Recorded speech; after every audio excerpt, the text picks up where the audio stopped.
I'm gonna tell you something I've never told anyone. 30 years ago, my friends and I spent the night at a cabin. We found the Necronomicon Ex Mortis, the Book of the Dead. Certain passages were recited. It awoke something in the woods. Something evil.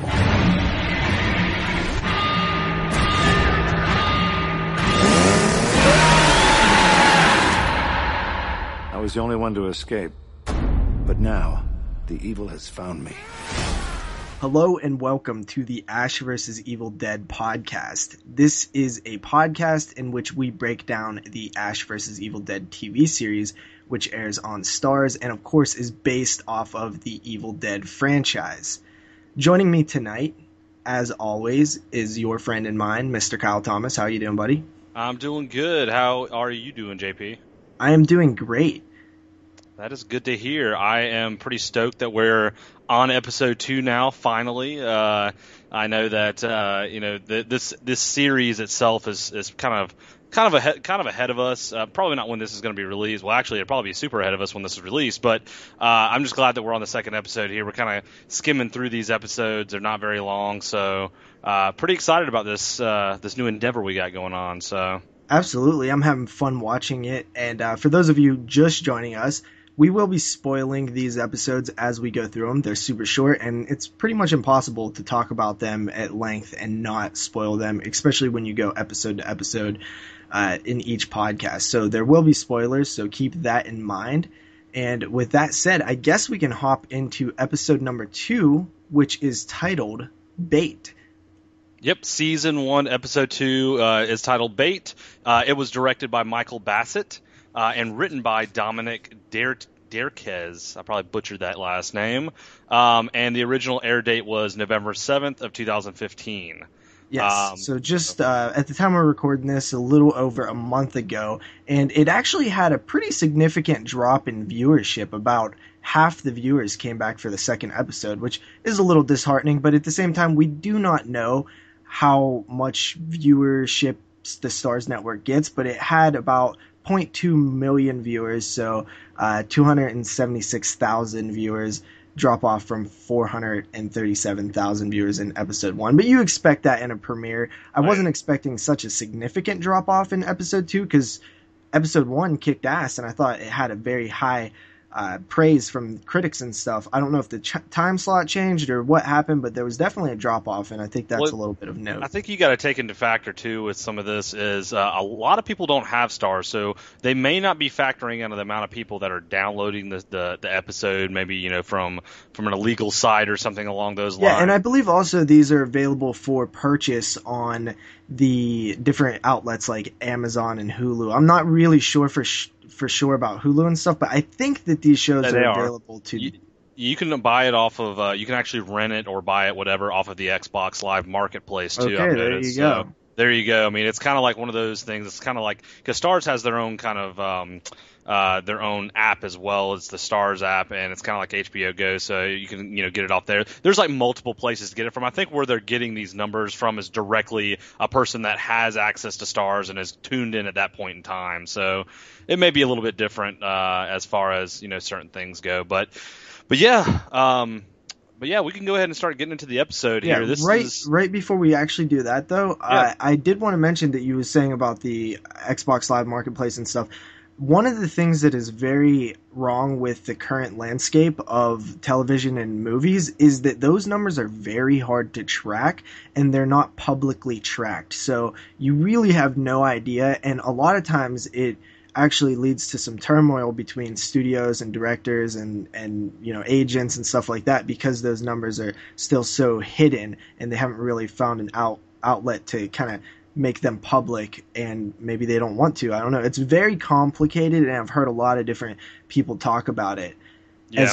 As well as I will say that the director of this episode, Michael Bassett, I don't know him from much. It looks like he done a little bit of Star Trek stuff, and he did a Death Watch, which was from 2002, and Wilderness, which was from 2006, both horror movies, and he recently did the 2012 version of Silent Hill, and I believe he wrote the movie Bugs, which I believe is like It's either a television series or a movie. I'm not really sure.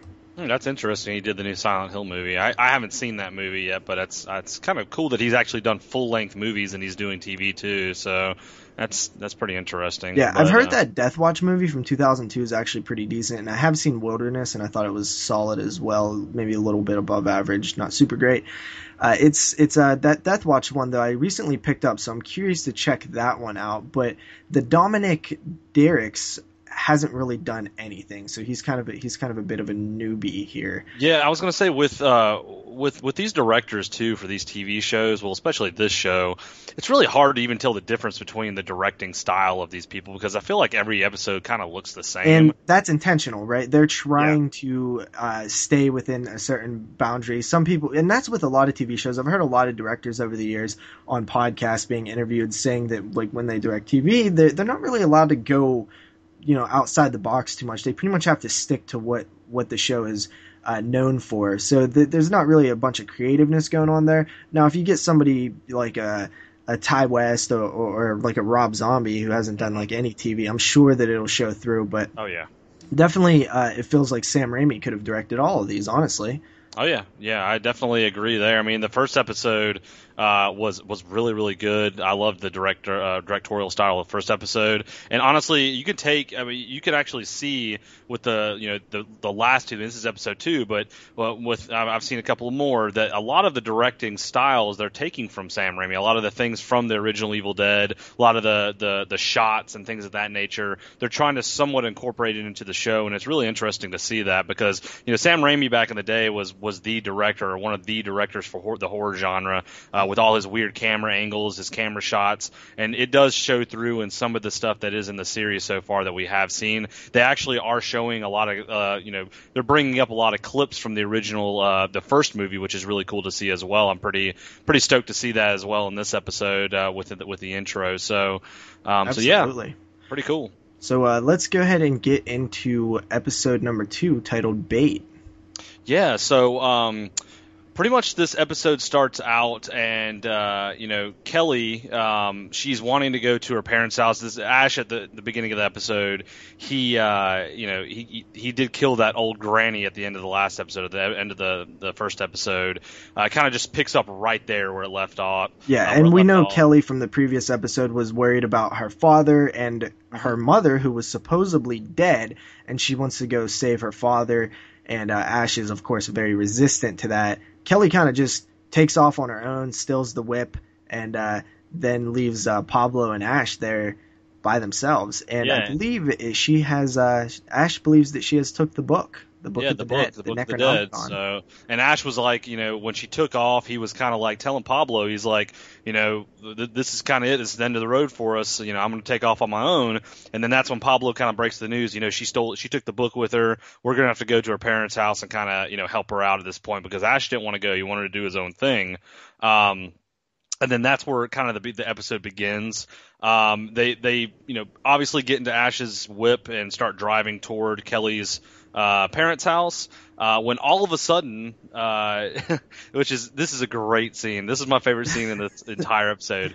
The Ash's boss and Pablo's boss pop out of the back seat as a deadite, and he starts trying to basically kill Ash and like choke him to death. Yeah. It was hilarious. Like it really was. I can't remember like some of the lines he said to Ash. Dude, but this is a show where every time I watch it, I'm like, man, I should have wrote down some of those lines because they're so great. But then at the same time, I'd feel like I'd be butchering them because I wouldn't be able to say them like Bruce Campbell does. Oh, dude, Bruce Campbell has the best lines in this show, and like it's so funny. Like Bruce Campbell's demeanor every time he says a line, he just doesn't give a fuck. He's like like not worried about anything. He knows he's the man. And I remember there's one line that I can't remember if it was in this episode or another episode, where he's like, just let the boomstick do the talking. I think that's this episode. Yeah. I just love that for some reason. But yeah, I mean, the Deadite, his boss and their boss pop out, try to kill Ash, start trying to run him off the road. Pablo, which we know from the previous episode, I said he looks like Kramer, sort of, from Seinfeld. He's like a Puerto Rican Kramer. He doesn't have any weapon. He's kind of scared. So funny, awesome scene. I actually love this scene because he takes the beer bottle. He has a beer bottle because Ash is like drinking and throwing beer bottles on the floor. He breaks it, kind of makes it sharp and like pointy, and gives it to Ash, or he actually like hits the Deadite with it. The Deadite kind of pushes him away and gives it to Ash, and Ash starts kind of just like shoving it up in this Deadite's throat, and like all this blood is just like pouring out. And by filmmaking terms, it's a scene that where the comedy comes from is because it goes on too long. As a filmmaker, you know that when to cut, and when you don't cut when you're supposed to cut, that's when comedy ensues. So it's definitely like overdone, and that makes it funny. Yeah, and this scene was actually, I just chuckled a little bit and like just thought it was funny because the amount of blood in this scene too is just really crazy. I mean, this is a mix of CGI blood, and there is a lot of practical blood in this. Like, I mean, Ash and Pablo are completely covered in blood, and it's just funny to see because there's this much blood coming out of this, this guy, this Deadite, and it's just all over them. I did notice some of the CGI blood as well in that scene. It's usually the squirting blood, like when it shows it squirting out, because it looks to me like how they do it is when they're shoving like the beer bottle up in this scene up in his neck. They got to have some kind of I don't know what Ash is holding or Bruce Campbell's holding, but they got to have some kind of squirting effect. And most of the squirting blood looks like it's CGI, and all the blood that's just pouring on their face, just kind of pouring out, is the actual real blood. So I don't know. It's really, really cool, interesting the way they do that. But yeah, they actually end up killing the Deadite. There was some really funny scene where they held it out the window and it got hit by a car. He said some funny line about it, like heads up or something. Heads up. And there's even like a moment where Pablo kind of acknowledges like how badass that is for Ash to do. Yeah, he's like, that's just he's like, you said heads up, man, and then his head got cut off. I was like, man, that's like, his lines this show is worth watching for Ash's lines. Yeah, and honestly, Pablo, I'm beginning to like this episode too, because he just reminds me of almost like the Fan, but not in like Jamie Kennedy and Scream or whatever. Yeah. More just like the awe of Ash, like how we are, like how we're aware that Ash has all this swag. Like Pablo is kind of us. We get to like kind of look at it through his eyes a little bit. I really like the characters in the show. I like Kelly, Pablo, and I obviously love Ash, but I feel like Kelly and Pablo, they just kind of they're kind of quirky characters. So it just, I don't know. It's really, really. It's a really, really cool mixture of people on this. So yeah, and you know what? It's funny because like at first when they first announced like that Ash had these two sidekicks, I was like, oh really? Like they're gonna take all the attention away from Ash, but they really don't. If anything, they like Pablo highlights the attention, which is really cool. And of course, there's that interesting dynamic with the chick character. What's her name? Kelly. Kelly, yeah. Yeah, she's kind of like the anti, to Bruce Campbell's Ash. She's kind of the other version of that, where she's like just very serious and like doesn't buy into. She's like the opposite of Pablo. She doesn't really see Ash as awesome as Pablo does, which is a nice little contrast. It is it's a really interesting dynamic to see all these characters kind of together like this. So they show up at the house. Yeah, they show up at the house. I was going to say they show up at the house, and it's kind of a funny scene where they get out, and Bruce or Ash is already ready to kind of confront Kelly's mom, because Kelly's mom's been dead apparently considered dead for apparently like close to a year now. They haven't seen her. They never found a body. They say that she drowned. She like ran off the road and drowned. But apparently she just all of a sudden shows up when all this stuff starts happening. And Ash already thinks, he's like, this is a Deadite. There's got to be a Deadite. So they show up at the house. They kind of kick in the door, him and Pablo. And he kind of pretty much starts talking shit. Like he starts kind of questioning the mom. Like, well, first what happens is you expect them to go in, guns blazing, and have a huge Deadite fight. And when they go in there, everybody's the mom, the father, and Kelly are just sitting at the table, like about to eat dinner. And it's just this awkward moment where you're like, yeah, you're kind of like, what? And basically, the story is that Ash is kind of like, first they have to explain why they're all covered in blood, and he's like, yeah, I hit a deer, and and it's like, then the deer like exploded while I was trying to remove it, and the dad's like, I hunt all the time, and I've never heard of any exploding deers. It's fucking Yeah, so it's funny, just dude. so funny. He's like, I've never heard of an exploding deer before. That's kind of odd. But yeah, it's really funny scene, and like they're covered in blood, like Ash and Pablo, and they're like kind of like, why are you covered in blood? You know, like we were just talking about the exploding deer. But you know, Ash starts kind of talking shit to the mom, like Yeah, questioning he's her. grilling her. He's like Yeah, interrogating her because like grilling her Kelly hard. is saying like, "Oh no, my mom actually wasn't dead. She just when she wrecked her car, they never found her body. They presumed her dead. She's had amnesia, living in a homeless shelter, and now she's back." And Ash is like, that's pretty convenient, actually." You know? Oh yeah, yeah, and he's like it's pretty convenient that she shows up and she remembers all this stuff, and you know this, you know this all just happens at the same time. He said this is just doesn't feel right, and you can tell. I mean, pretty much it's kind of a dead giveaway because she's got like a fly flying around her head, and you keep seeing that fly, and obviously you know you can tell it's somebody that's dead. So I thought that was pretty interesting to see. Absolutely. And then the mom. He basically is just grilling her, and everybody's kind of against him. And even Pablo at a certain point is like, yeah, well, you know, maybe it's actually her. Of course, after that, it is revealed that Pablo actually stole the Necronomicon in order to get Ash to come after Kelly, Yep. because we see him. We even see it later in the next episode that Pablo has a thing for Kelly. Oh yeah. Pablo is all about some Kelly, and I will admit she's a very pretty chick. You know what, man? I didn't think that she was like overly gorgeous at first, but she's growing on me, and I do find her pretty hot. I gotta admit. Yeah, I mean, I don't find her like hugely attractive, but you know, I do think she's a very pretty girl. I mean, she's definitely, you know, if you're hanging around her for long enough, and you know, you could see kind of her in the way she is. She's very independent, and she likes to do her own thing, and that's kind of for at least me, and I'm sure a lot of guys, when you see like independent women, that's kind of a turn on for most guys. And she's kind of does her own thing and has her own way about doing things, and I think Pablo's kind of she's into kind of that. a badass. Yeah. But, And so they're at the dinner, and the one line that was kind of funny was when the mother asks Ash if he has to be wearing a shotgun at the table. oh yeah, and then the dad looks over and he's like, and because Ash is like, or he said something to the dad about hunting, and the dad just kind of looked at the mom, and Yeah. he was kind of sketched out by it. The funny part about this scene, the dinner table scene, he's still questioning the mom, but he's questioning her hardcore, and you know she brings the roast beef out, she brings And dinner it's out, rare. it's like rare, and it's like bloody all over the plate.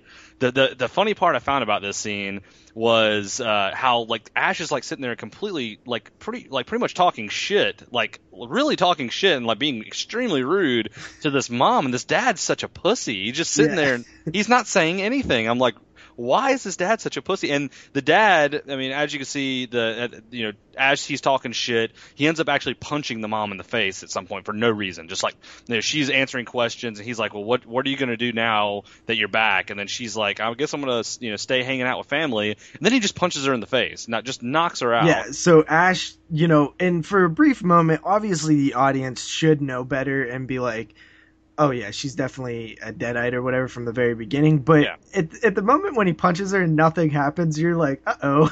What if you did make and you're a like, mistake? because he made some comment, he's like, and when she got back up and turned into a deadite, he goes, well, I'm glad she got back up and turned into a deadite because I was about to feel like a real asshole or something like that. Or a real dick. He's like, I was about to feel like a real dick. Exactly. And the dad, which totally like comments on what we're thinking as an audience and what we're feeling. It's honestly like, I'm so happy with the level of comedy and how it works, because I really wasn't expecting it to work as well as it does. Well, see, the thing I'm happy about with this is the comedy and the gore factor. There's a lot of gore in this show. I mean, there's a lot of blood, gore, and like if it was comedy and just some like deadite horror, I would probably be less inclined to like it. But the actual effects and even the CGI, like I kind of said on the last episode, the CGI was kind of a downer for me. It's starting to grow on me a little bit because I don't really mind it that much. I mean, I don't know. There's a lot of practical and a lot of CGI in it, but it's not as bad as I was kind of talking on the last episode. I mean, it's a little bit better in this episode, but yeah, I mean, the dad, after he punches her, he kind of runs over to me. You can tell the dad's not a deadite,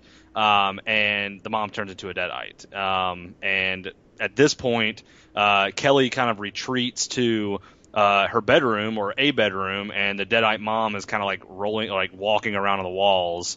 Yeah, I believe she starts singing "Hush, Little Baby," which I think is a callback to the Yeah. old Evil Dead movies. It is. It's from the original Evil Dead movie, actually. Yeah, so, Kelly's in there. The mom's kind of like faking being a real mom and saying that, like, Kelly, help me, Kelly, help me, Kelly, help me. And then, Ash kind of comes in. And he basically tells her at one point in this episode that they do this. This is what they do. They pretend to be what you want them to be, and then when you least expect it, they kind of go for the throat. Exactly. And like Ash, he actually, turns on his chainsaw, tells Kelly and Pablo to get down. He starts fighting with this Deadite, the mom Deadite, and he actually gets his chainsaw caught in a wall, but ends up getting it out and actually cuts off the Deadite's head, the mom's head, which is really cool scene. He kind of holds up the head and he just kind of throws it off to the side once she's dead. And then it kind of cuts to a scene after that. As you see, the cool thing about this scene, as far as like the head cutting scene off, is when he's cutting the head off, there's like blood spewing all over Pablo and Kelly, and they're just kind of sitting there, like they're not moving. They're just like letting this blood get all over them. I was kind of like, I think I'd move over a little bit if I was them, with all this blood getting all over them, but. Kind of cuts off, and it shows them at the kind of toward the end of the episode here. Kind of shows them burying the mom and the dad in the backyard. Yeah, and if you're wondering what happened to the dad, he got a fork to the eye by the mother. Yeah, he did get a fork to the eye by the mother. I forgot to mention that. Yeah, so the mom like stabs a fork onto the table and like shoves his head through the fork, which is pretty cool as well. It's neat to watch, but yeah, the dad and the mom die. They bury him in the backyard with crosses. And funny scene is Kelly looks over at Ash and he's like, my parents were Jewish. And there's like crosses in the ground. And he's like, it would have been nice if you told me that before I made these crosses. Classic Ash moment, right? Yeah. And then he actually says a funny line too here, and he's like, you're kind of like me. Deadites ruin your life, and you're hot as hell. Yeah. That's You're like a young me. The funny lines don't stop with this show. Yeah, that's like offensive on a couple levels, because one, he's like, saying you're hot, and then also he's like saying that like I'm like that he is also hot, which is ridiculous. Exactly, which is kind of like very self-conceited. It's pretty funny. But then it kind of like the end of this is the very end of the episode. It shows the officer. Do you remember what the officer's name was? From the first episode? Yeah. The black chick? Yep. I believe it's Amanda. Yeah, Amanda Fisher. It shows her. She found in this episode. She actually went to Ash's trailer park and found a card that said "Books from Beyond," and it shows her at the end of the episode pulled up at Books from Beyond, the store, the bookstore, where Ash had came a long time ago and needed the Necronomicon or the Book of the Dead kind of. I guess what would the word be for Deciphered? it? Deciphered. There we go. Deciphered. And then the episode cuts off. So. Yeah, I really this episode was a lot of fun to me. It was definitely I don't think it was as good as the first episode, but it's still right there, man. It really is. Like, there's a lot of funny moments. I thought that the humor of the parents sitting around the table and Ash just being a complete dick worked so well. Oh yeah, it definitely did. Like, I love how Bruce Campbell pulls off this character. Like, absolutely love how much of an asshole he is, and it still continues to be funny. Like, he is he is the king of like being somebody that says something and pisses some. I don't know. It's just really awesome to see how he pulls off this character and like his witty comments and the kind of smart ass comments. Yeah, there's a lot of levels to him. Like, he has this kind of swagginess to him, but at the same time, he's kind of boneheaded and puts his foot in his mouth a lot and just says the wrong thing a lot. Yeah, exactly. Yeah, he kind of like says the wrong thing, but yet at the same time, the people around him don't really seem like they care too much. They're just kind of like confused by him, yeah. Like his character. He's very offensive to people. Exactly. Yeah, very, very offensive. Very unapologetic. He has no filter basically whatsoever. Yeah. So, but yeah, that pretty much wraps up episode 2. Absolutely. I guess we can get into our thoughts on the episode, JP. Yeah, like I said, man, I think it works. It's something that I'll probably comment on again as we go further through this. Pretty much, like, my only complaint on this episode is that it is so short. This show has a like 27-ish minute running time, and it goes by really fast. That's a good thing and both a bad thing, because at the same time you can kind of tell that these episodes are very formulaic in terms of like there's there's the issue, and then there's the climax, and then there's the solving of the issue. And it seems like, I feel like this show is going to kind of go through those motions a little bit, and it does move forward a little bit in plot, but a little bit at a time. And I think it's because of the fact that it's such a short, condensed time, just 27 or so minutes, which is, I think it's a good thing if you're looking for just these quick hits. But in terms of something that's really going to make you get super engaged and, have you like running back week to week, like cliffhangers and stuff like that, this probably isn't the show. At least now it's not in these first 2 episodes. This seems like more of just a show that you can't wait to flip on Saturday night and get your quick fix of Ash versus the Evil Dead, and then it's on to the next thing you do during that night. Yeah, and the thing that I kind of agree with you. The thing I feel about it as well is I feel like that some of these episodes, like these next 2 episodes we do the podcast on, I feel like they could have just combined them and made maybe 5 or 6 episodes in this season, because a lot of shows only have 5 or 6 episodes in their first season. Like I know, like Game of Thrones, I think was one. Walking Dead didn't have very many in their first season, and Breaking Bad, yeah. I mean, that kind of works for an episode, like a first season kind of deal. And I mean, these, like you said, they're 27 minutes long. They can combine them, and it could be like an X-Files episode where it's 45 minutes, and it would be a little bit, wouldn't leave you so much on, you're not getting too much content out of the episode. I mean, I feel like these episodes with the Ash vs. Evil Dead, it's like, there's an underlying thing they're doing in the episode, and then a big kind of action scene, and then it's the end of the episode, and kind of leaves you with not really a cliffhanger, just kind of what they're doing next, like on the next week's episode. Yeah, so. It seems very formulaic, and that's something, Kyle, that is kind of new though. The 6-episode pilot seasons were not the norm. It's kind of something that's happened in modern times. Back in the 80s and 90s, they never did that. If a show got picked up, they would make pilots, and then if the show got picked up, it would be 24 episodes, 20 episodes, 18 episodes. It's now the type of things, because studios are putting so much money into their pilot seasons that they don't want to take the risk of doubling their money and it only working, for it getting canceled or whatever, you know what I mean? So that's something that's happening now. And I thought initially that this show did get announced as a 6-episode pilot season, but I guess that they changed their mind, or that maybe I'm misremembering information, but I thought that it was only a 6-episode pilot season. Yeah, I don't really know as far as that goes. I mean, there obviously is 10 episodes now. They could have just upped it, because I know that there's a lot of like reception, pretty big reception for this show after it first premiered. They even came out and said that they were going to already renew it for a second season. So they could have changed some stuff around after it actually got premiered for the first time. So who knows? So I think our final thoughts is tiers. We do this thing, if you guys don't know, where we tier these episodes: high tier, mid tier, and low tier. What do you think, man? See, the tiers is kind of one of those things too right now with this show. It's hard to tell, because you don't have a lot of reference. You don't have a lot of reference to go off of. You don't really know where the show, like the direction it's going in. I mean, you don't have a peak example and a low example. That's kind of what I'm like in the X-Files show right now. Yeah, and then when I'm saying when we're saying tiers, I'm kind of a high tier is an episode where you get you're going to get a lot of dialogue and a lot of info on. Mid-tier is kind of like just a generic episode, and low-tier is just a really shitty episode. I would probably give this a mid-tier. I mean, it definitely doesn't give you, like, a whole lot of info. You're pretty much just going and saving Kelly's parents in this episode, pretty much the entire episode. How I'm going to look at it is, if I expected that this was the peak of what this show could offer, I would be disappointed, because I feel like this show could be a lot better than this episode. That's not saying that this episode is bad. I'm just saying that I would hope that in an entire run of a series, there would be an episode better than this. So I'm going to go right with you, man. I'm going to say mid-tier. Definitely a really good episode. Mid-tier does not mean bad. It's like your middle episode. It's just your middle excitement episode. And that's what this is.